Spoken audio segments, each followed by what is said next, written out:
सो ये MMPC 002 that is human resource management के कुछ इंपॉर्टेंट क्वेश्चंस हैं. First question is that describe और discuss the process of selection and elaborate with examples. So basically selections में क्या होता है? सिलेक्शन एक ऐसा प्रोसेस है जहाँ पर आप एप्लीकेंट के जो क्वालिफ़िकेशंस है, एक्सपीरियंस है, अदर क्वालिटीज़, उसकी जो इन्फॉर्मेशन है उसको आप चेक करते हैं वेदर दैट कैंडिडेट और applicant is eligible for a particular job और नॉट. क्या उसके क्वालिफ़िकेशंस या एक्सपीरियंस जो करंट जॉब के लिए वो अप्लाई कर रहा है उसके लिए रिक्वायरमेंट्स मीट हो रहा है कि नहीं. ऐसे आप डिटेल में अपने एग्ज़ाम्स में लिख सकते हैं. यहाँ पर मैंने बहुत ही शॉर्ट वे में आपको एक्सप्लेन करने के लिए लिखा है.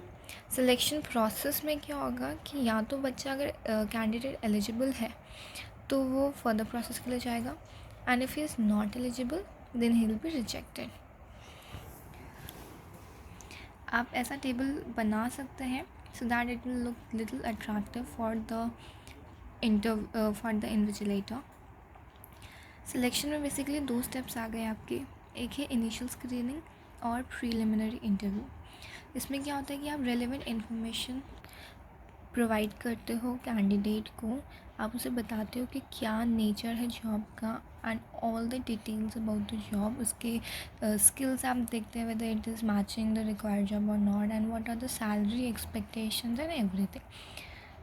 एप्लीकेशन स्क्रूटनी में क्या होता है कि इसमें जो कैंडिडेट है वो अपनी सारी इन्फॉर्मेशन देगा, like about his age, marital status, education, qualification, experience and references etcetera. कोई भी पर्टिकुलर फॉर्म का एप्लीकेशन फॉर्म नहीं होता है. कभी कभार प्लेन शीट्स दे दी जाती हैं, या फिर depending upon the position, like अगर सीनियर अथॉरिटी है तो मे बी कोई एक एप्लीकेशन फॉर्म डिज़ाइंड होगा. So there can be XYZ ways in a particular company. Question में तो हमसे सिर्फ सिलेक्शन और उसके प्रोसेस के बारे में पूछा गया था, बट क्वेश्चन में sometimes can come selection test also. So हम जान लेते हैं सिलेक्शन टेस्ट का purpose and type of test. So basically अगर पर्पस ऑफ टेस्ट की बात करें तो टेस्ट के थ्रू हमें पता चलता है कि क्या उस कैंडिडेट या एप्लीकेंट में वो स्किल्स है जो एक जॉब के लिए रिक्वायर्ड है. या तो कैंडिडेट वहाँ एलिमिनेट होगा या फिर सेकेंड राउंड के लिए जाएगा. अब टेस्ट जो है वो वेरियस फॉर्म में हो सकते हैं. There are total 3 types of test. एक है आपका इंटेलिजेंट टेस्ट जो बताएगा आपको कितना नॉलेज है उस जॉब के बारे में. सेकंड वर्क सैम्पल टेस्ट जिसमें आपको कुछ सैम्पल दिया जाएगा, लाइक एक जॉब रोल प्रोवाइड कर दिया जाएगा एंड टेस्ट किया जाएगा कि आप उस पर्टिकुलर पीस ऑफ वर्क को कैसे परफॉर्म करते हो. सेकेंड इज़ एप्टीट्यूड और पोटेंशियल एबिलिटी टेस्ट जिसमें एक आपका मेंटल टेस्ट होता है. देखते हैं कि आपका ब्रेन कितने अच्छे से फंक्शन कर रहा है. सेकेंड आपका मैकेनिकल एप्टीट्यूड टेस्ट है, यानी कि अगर कोई मैकेनिकल वर्क के लिए जॉब है so are you having that skills and knowledge which is required in. Skill test में आपके स्किल्स को जानने के लिए टेस्ट होता है. Next is personality test. There are total 3 types of personality test: objective test, projective test and situation test. Objective test में हमें पता चलता है कैंडिडेट की self sufficiency, dominance, submission and self confidence के बारे में. प्रोजेक्टिव टेस्ट में हमें पता चलता है या फिर we are asked that candidate अपने खुद के इंटरप्रिटेशन दे एक पर्टिकुलर ऑब्जेक्ट में. और सिचुएशन टेस्ट में हमें एक सिचुएशन दी जाती है कैंडिडेट को एंड देखे जाते हैं कि उसमें कितना एबिलिटी है to undergo that particular situation and stress underlying in that situation. Second question is discuss the process of career planning with illustration. So अगर हम career planning समझें तो it is starts with self assessment. उसके बाद आप research करते हो, then research about the company, then company के आप objectives देखते हो, then आप particular skills देखते हो, then उस particular company में आप CV डालते हो, जॉब सर्च करते हो, देन रिवाइज करते हो, देन अगेन आप सेल्फ असेसमेंट में आ जाओगे. सो आप करियर प्लानिंग को अपने ओन वर्ड्स में डिस्क्राइब कर सकते हो. ये मैंने थोड़ा सा एडिशनल डाला है, components of career development, in order to expand the answer. So basically there are 2 components of career development. First is career development program, second is career planning process and activities. Career development program में total 3 चीज़ें हैं। एक है internal career assessment, then career opportunities and then employee needs and opportunities. Next is career planning process and activities. तो इसमें देखा जाता है ऑर्गेनाइजेशन की HR inventory, employees potential for career planning, training and development program, each balancing career path, then review of career development plan in action, then career counseling. Next important question is describe the principles in designing HRD system with examples. So अब HRD system में that is human resource development, इसमें total 4 steps हैं. Step 1 need assessment phase. पहले आप assessment देखेंगे क्या क्या चीज़ों का रिक्वायरमेंट है, that is need assessment phase. Second आपका डिज़ाइन फेज़ है, जो भी रिक्वायरमेंट है उसके अकॉर्डिंग आप डिज़ाइन करेंगे. थर्ड इज़ इम्प्लीमेंटेशन फेज़, जो भी आपने डिज़ाइन किया है उसे आप इम्प्लीमेंट करेंगे. एंड देन इवैल्यूएशन फेज़, कि क्या वो चीज़ वर्कआउट हो रही है जो आपने प्लान किया है फर्स्ट एंड सेकेंड स्टेप में. ठीक है, इसमें आप एग्ज़ाम्पल ले सकते हैं कि कोई भी कंपनी है उसका जो HR है वो कोई रूल बनाता है, उसे मतलब कोई रूल बनाना है एक ऑर्गेनाइजेशन में. फॉर एग्ज़ाम्पल कि कुछ कैंडिडेट या एम्प्लॉय हैं, वो मैक्सिमम टाइम अपने फ्री टाइम में बाहर घूमने निकल जाता है in order to refresh their mind. But HR ऐसा भी कर सकता है कि कुछ रिफ्रेशमेंट के लिए कुछ एक्टिविटीज़ कंडक्ट कर सकता है, या फिर एक काइंड ऑफ क्लब वो ओपन कर सकता है. And they can provide half an hour और 1 hour that employees can go to that club, जो एक गेम्स जिसमें वो रख सकता है, like mental exercise games. For example chess हो गया आपका, इससे क्या होगा, आपका ब्रेन और शार्प होगा एम्प्लॉयज़ का, they will be refreshed. So accordingly जो HR है वो कुछ प्लान कर सकता है अपने एम्प्लॉयज़ के लिए. सो आप ऐसे कोई भी एग्ज़ाम्पल ले सकते हैं. Next major important question is that briefly explain the major components of industrial wage structure of India and highlight the recent developments. So आपके जो major components हैं वो हैं basic salary, house rent allowance, students allowance, conveyance allowance, medical allowance, mobile allowance, children education allowance, bonus, gratuity, arrears, incentives, income tax, employee state insurance premium.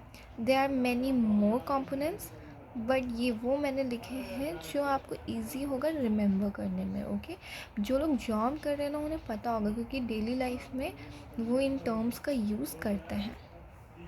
Second, अगर हम बात करें recent developments की, so total 4 points हैं. पहला है increase of 14.5 times on the existing minimum wage to ₹15,000 per month. Second, introduction of new pension schemes for employees of unorganized sector. Third, a social security fund for all employees will replace employee provident fund. Next, increase of ₹3,500 per month on the old age and disability pensions. Then from 10% to 12% of the salary will now be the employee's contribution to employees provident fund. Next question में हम आते हैं, explain the steps in grievance handling procedure with a suitable illustration. सो अगर हम grievance handling procedure के बारे में जानें तो ये स्टार्ट होता है एम्प्लॉय से. ठीक है, जो जाएगा अपने सुपरवाइज़र को, वो हो सकता है union shop department representative. Supervisor से बात जाएगा मिडिल मैनेजमेंट को, जो हो सकता है union office bearers. Then top management that is union president और general secretary. And then conciliation, कोई रिजल्ट निकल के आएगा जो ग्रीवेंस आपने डाली है. हम स्टेप्स देख लेते हैं ग्रीवेंस हैंडलिंग प्रोसीजर में. पहला कि एक्नॉलेज करो डिससेटिस्फैक्शन, कि क्यों एम्प्लॉय को डिससेटिस्फैक्शन हो रहा है, उसका क्या रीज़न. उसके बाद define the problems, ask the employees कि वो अच्छे से अपनी बात को रखें. Third, get the facts. Get the facts means कि क्या जो एम्प्लॉय ने बताया है वो सच है या इमेजिनरी है. Okay. Fourth is analyse and decide, आप जड़ तक जाओ उस बात के, उसके बाद कोई डिसीजन लो. एंड अगर कोई डिसीजन आपने लिया है तो fifth point is follow. Make sure कि वो ऐसे ही नहीं छूट गया हो, उसका प्रॉपर फॉलोअप लिया गया हो, ताकि कोई एक्शन लिया गया हो. एडिशनल पॉइंट्स हम देख लेते हैं, दैट इज़ की features of good grievance handling procedure. Fairness, facilities for representation. Facilities for representation की एक वे होना चाहिए कि एम्प्लॉयज़ अपने ग्रीवियंस को प्रेजेंट कर सकें। प्रोसीजरल स्टेप, इसमें मतलब जितना मिनिमल स्टेप्स रहेंगे ना अपने ग्रीवियंस को रिप्रेजेंट करने में, that is much better. Promptness मतलब कि कोई ग्रीवियंस अगर आगे गई है, कोई कंप्लेन किसी एम्प्लॉय ने की है तो उसको ऐसे ही नहीं छोड़ना है, उसको पूरा रिजॉल्व करना है, it's mandatory. So next important question is that what are the important factors for determining wage structure of an organization? Discuss about any incentive scheme and bring out its merit. So factors मैंने यहाँ लिखे हैं कुछ, that is ability to pay, demand and supply, prevailing market rates, cost of living, bargaining of trade unions. में जितना strong production होगा ना उतना ही ज़्यादा wage rate high होगा. Then productivity and then government regulation and cost of training. Next question is define HRM, that is human resource management, and differentiate it from traditional personnel management. Outline the objective and functions of HRM. So HRM सबको पता है, it is a process of acquiring, developing, maintaining and retaining human resource in an organization with the strategic objective of achieving organizational goals. क्या steps involved है? एक है आपका commodity concept, एक है आपका factor of production concept, paternalistic concept, humanitarian concept, behavioural human resource concept and emerging concept. ये सारे स्टेजेस के बारे में डिटेल में आपकी बुक में प्रेजेंट है, एक बार आप उसे गो थ्रू कर लीजिएगा। ये मैंने एक चार्ट बनाया है, difference between personal management and HRM along with its basis. पहले हम मीनिंग देख लेते हैं। तो पर्सनल मैनेजमेंट का जो मेन फोकस रहता है that is concern with workforce and the relationship with the entity. लेकिन एचआरएम क्या करता है, फोकस करता है इफेक्टिव यूटिलाइजेशन, उसकी ऑर्गेनाइजेशन में जो मैन पावर है उसका इफेक्टिव यूटिलाइजेशन हो रहा है कि नहीं in order to achieve the organization goal. Then second if we talk about the approach, तो पर्सनल मैनेजमेंट जो है वो काफ़ी ट्रेडिशनल वे है एंड एचआरएम मॉडर्न है जो आजकल की कंपनीज में यूज़ होता है। Then treatment of man power, personal management में मशीन और टूल्स की तरह यूज़ किया जाता है, लेकिन एचआरएम एक इम्पॉर्टेंट एसेट मानता है अपने ह्यूमन रिसोर्स को। Type of function, so personal is routine function, HRM is strategic function. Then decision making, so personal is slow, HRM is fast. Job design, division of labour personal management में, लेकिन एक group और team में काम करती है आपकी HRM. Personal management का फोकस किस में रहता है, एम्प्लॉय हायरिंग का, रेम्यूनरेटिंग का, ट्रेनिंग एंड डेवलपमेंट का। लेकिन एचआरएम का वो अपनी मैन पावर को अपनी वैल्यूएबल एसेट समझता है ऑर्गेनाइजेशन का। ऑब्जेक्टिव्स की बात करें एचआरएम के, so there are 4 main objectives of HRM. First is social, जिसमें आपके legal compliance, benefits and union management relations आएंगे। ऑर्गेनाइजेशनल ऑब्जेक्टिव्स में आपका human resource planning, employee relation, selection, training and development, appraisal, placement, assessment, ये सब आएगा। Functional में भी आपका अप्रेजल, प्लेसमेंट, असेसमेंट आएगा। एंड पर्सनल में भी आपका training and development, appraisal, placement, compensation, assessment, ये सब आएगा। Then will C HRM functions. Next is HRM function. So there are 2 main functions of HRM, एक है मैनेजेरियल, एक है ऑपरेटिव। मैनेजेरियल में आपका स्टाफिंग को छोड़ करके बाकी 4 फंक्शंस आ जाएंगे, planning, organizing, controlling and directing. And operative में है आपका एचआर सोर्सिंग, जिसमें आप जॉब एनालिसिस देखते हैं, human resource planning, recruitment, selection, placement, induction and orientation. Second is आपका performance and development, that is performance appraisal, training, management development, career planning and development, internal mobility, transfer, promotion, demotion, ये सारी चीज़ें आती हैं। Compensation management में आपका job evaluation, wages and salary, incentive, bonus, ये सब आएगा। इंटीग्रेशन में आपका employee management, employee morale, counselling, employee welfare, ethics and HRM आएगा। एंड एम्प्लॉय रिलेशन में आपका grievance redressal, disciplinary management and union management आएगा। So next question is discuss the causes and effects of grievances. Causes हम देख लेते हैं, economic, work environment, supervision, make group, work group and miscellaneous. Economic में क्या है कि आपका it's all about your wage fixation, over time, bonus, wages etcetera. Work environment में कि वर्क प्लेस का क्या इन्वायरमेंट है। सुपरविजन में कि आपका जो सुपरवाइज़र है वो एम्प्लॉय के साथ कैसे बिहेव कर रहा है वर्क ग्रुप में, कि क्या आप अपने कलीग्स के साथ एडजस्ट कर पा रहे हैं या नहीं, एंड मिसलेनियस की यानी कि कोई वॉल्यूशन है in respect of transfer, incentive, salary and etcetera. So grievance में हम देखेंगे कि एक पर्टिकुलर ग्रीवेंस का क्या अफेक्ट हो रहा है, पहला प्रोडक्शन में, दूसरा एम्प्लॉयज़ में एंड तीसरा मैनेजर में। प्रोडक्शन की बात करें तो लो क्वालिटी हो जाएगा प्रोडक्शन का, than low quality of production and productivity, increase in the wastage of material and increase in the cost of production per unit. On employees में देखें तो एब्सेंट होने के रेट ज़्यादा बढ़ जाएंगे, reduces the level of commitment, increases the incidence of accidents and reduces the level of employee morale. And on managers, so strains the superior subordinate relations, increases the degree of supervision, control and follow, and increases in discipline cases. So next question is discuss about various socialization factors in an organization and their impact on employees. So socialization basically refers to the process by which persons acquire the knowledge, skills and disposition that make them more or less the member of society. दो factors हैं major: influence of subcultures, relevance for gender and minority basis. Second आपका cross culture comparisons, detail में आपको book में मिल जाएगा. Next question is what is human resource planning? Discuss the process of HRP, citing suitable examples. So HRP, that is human resource planning, that is a strategy for acquisition, utilization, development and retention of human resource of an enterprise. Objective है कि जो right person is at right work and उसका optimum utilize हो रहा है एक company में in order to achieve the organizational goals. Objectives are assessing man power needs, कि मैन पावर की क्या नीड्स रहेंगी currently, also in future, then क्या स्किल्स रिक्वायर्ड रहेंगी in future, then determining training and development needs, then anticipating surplus और shortage of staff, कि कहीं staff ज़्यादा तो नहीं है या फिर स्टाफ की कमी तो नहीं, in order to achieve the goals, then controlling wage and salary cost, optimum utilization of HR in the organization and ensuring career planning of each and every employee in the organization. Next is benefits of HRP, that is create a reservoir of talent, preparation for future HR needs, promote employees in a systematic manner, provide basis for HRD and helps in career and succession planning. Now HR planning process, पहले आप assess करते हैं human resource को, उसके बाद demand forecasting, की क्या demand है, देन क्या सप्लाई हो रही है, उसके बाद आप डिमांड एंड सप्लाई को मैच करेंगे and then action plan create करेंगे. Next question is what is outsourcing, explain the need for it in an organisation and discuss how outsourcing can be successful.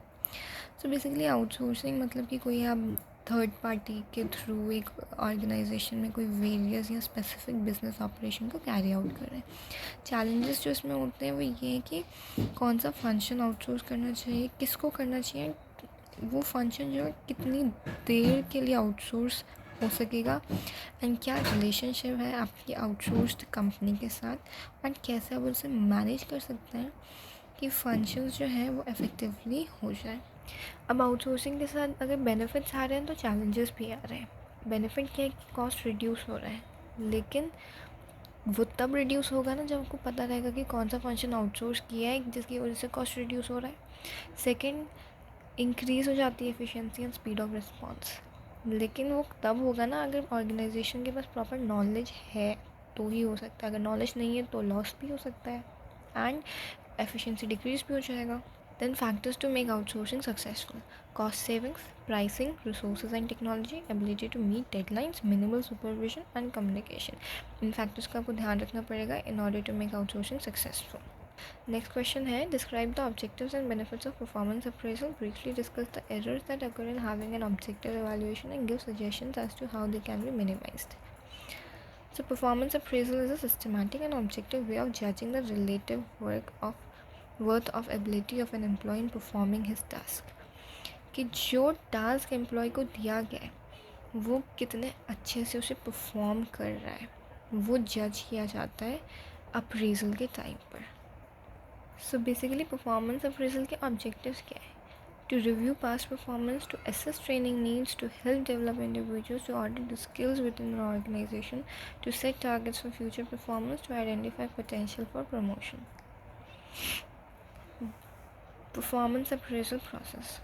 पहले आप परफॉर्मेंस स्टैंडर्ड्स को establish करेंगे, उसके बाद measurement of actual performance, उसके बाद आप कम्युनिकेट करेंगे सभी को कि क्या परफॉर्मेंस एक्सपेक्टेशंस आपने रखी है। उसके बाद आप कंपेयर करोगे एक्चुअल परफॉर्मेंस को जो स्टैंडर्ड्स आपने रखी थी। उसके बाद आप इनिशिएट करोगे कोई करेक्टिव एक्शन अगर ज़रूरी है, and then this process will keep going on. Next है आपका बेनिफिट्स, कि ऑर्गेनाइजेशन को क्या बेनिफिट्स हो रहे हैं, अप्रेजर को क्या बेनिफिट्स हो रहे हैं, एंड अप्रेजी को क्या बेनिफिट्स हो रहे हैं। अगर ऑर्गेनाइजेशन की बात करें तो उसके गोल्स अचीव हो रहे हैं। अप्रेजर की बात करें तो अप्रेजर को आइडियाज़ मिल रहे हैं फॉर एनी इम्प्रूवमेंट, अपॉर्चुनिटी मिल रही है टू रीप्रायोरिटाइज टारगेट्स। और अप्रेजी की बात करें तो उसे मोटिवेशन मिल रहा है, उसे जॉब सेटिस्फेक्शन मिल रहा है, and increased sense of personal value. Then problems in performance appraisal, तो ये कुछ 6 प्रॉब्लम्स हैं जिसके बारे में डिटेल में बुक में मेंशन है। That is leniency, error, halo effect, similarity effect, low appraisal motivation, central tendency, recency versus primacy effect. अब इन्हें इम्प्रूव कैसे कर सकते हैं? So behaviourally based measures, ongoing feedback, multiple raters, peer evaluations. So ये कुछ इंपॉर्टेंट क्वेश्चंस थे MMPC 002 के। मैं MMPC 001 का भी बहुत जल्द अपलोड करूँगी, and further subjects as well. So don't forget to subscribe and share this among the students who are going to have December T exams. Thank you for watching it. And अगर आपको इस PDF का या इस notes का PDF चाहिए तो मैंने PDF बना के रखा हुआ है। आप अपना email ID कमेंट कर सकते हैं, मैं आपको इंडिविजुअली PDF शेयर कर दूँगी। Thank you.